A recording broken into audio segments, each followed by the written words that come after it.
Nah berikutnya kami persilakan atas nama Mas Galih Wicaksono. Silakan Mas Galih, boleh berdiri.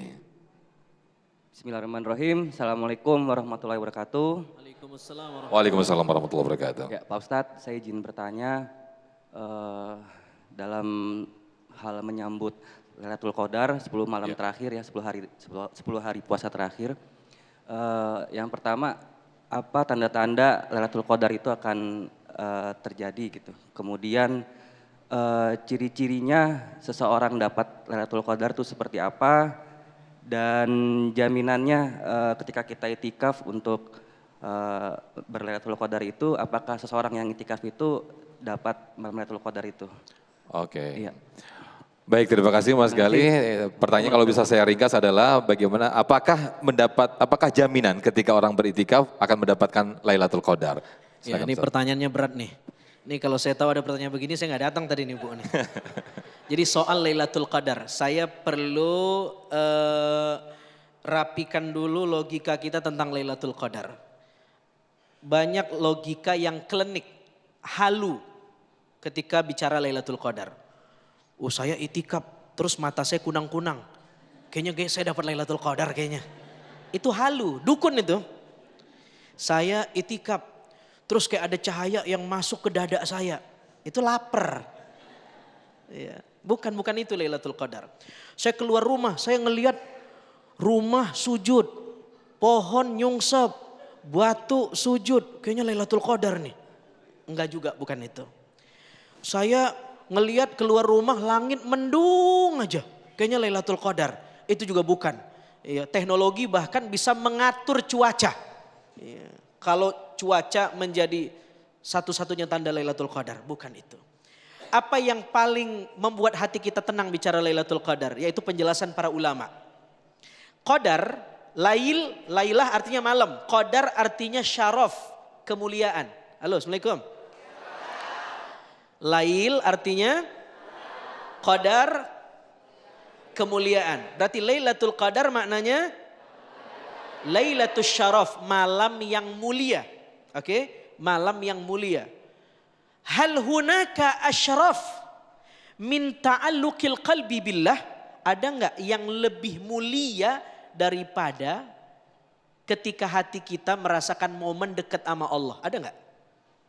Ada enggak yang lebih mulia dari itu? Itu sebabnya para ulama mengatakan Lailatul Qadar maknanya Lailatul Wisol. Malam bertautnya hati merasakan Allah. Itu Lailatul Qadar. Ya enggak? Halo, Assalamualaikum. Paham Bu? Bu.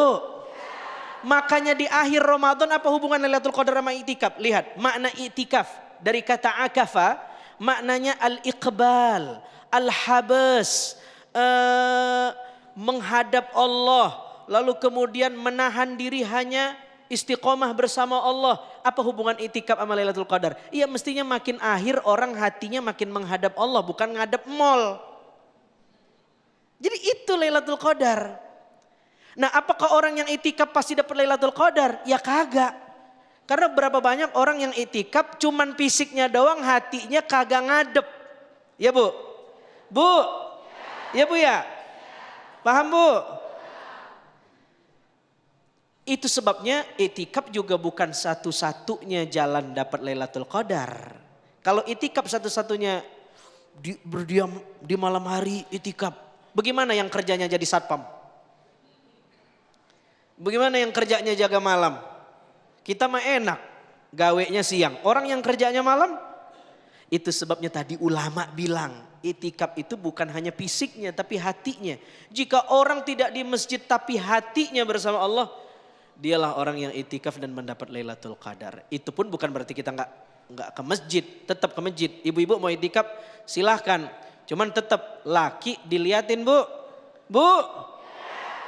Lah kalau ibu kagak bisa itikaf, itikaf mah bisa dikodok. Nabi sering mengkodok itikaf Ramadan kalau nggak sempet. Lah kalau laki butuh siapa yang bisa ngodok? Hah? Gak bisa.